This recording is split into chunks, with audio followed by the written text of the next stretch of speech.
ষড়যন্ত্র হয় নিঃশেষ, সজাগ থাকো বাংলাদেশ, সজাগ থাকো বাংলাদেশ, ষড়যন্ত্র হয় নিঃশেষ। বাংলাদেশের অপরাধ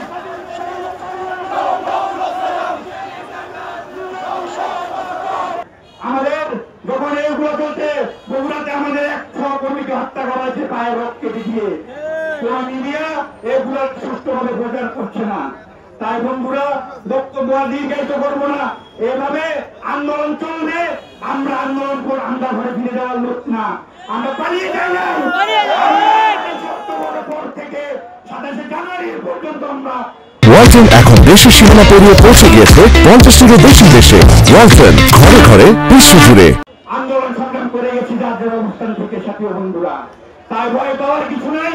আমরা মিলেমিশে একত্রিত হয়ে আমরা প্রত্যেকটা প্রোগ্রাম আমরা সফল করব এবং যারাই এই বিএনপি, যুবদল, ছাত্রদল এবং অঙ্গ সংগঠনের বিরুদ্ধে তারা যে প্রোপাগান্ডা চালাবে, আমরা এগুলো জবাব শান্তিপূর্ণভাবে আমরা দিব।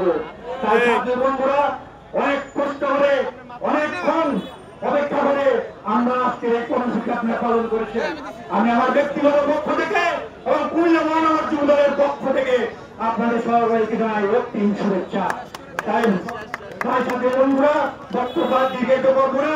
আগামীতে যে কোনো কর্মসূচি আসবে আমরা সবাই ঐক্যবদ্ধভাবে শান্তিপূর্ণভাবে, এবং আমি বারবার বলছি তারা বিভিন্নভাবে তারা উস্কানি দিচ্ছে।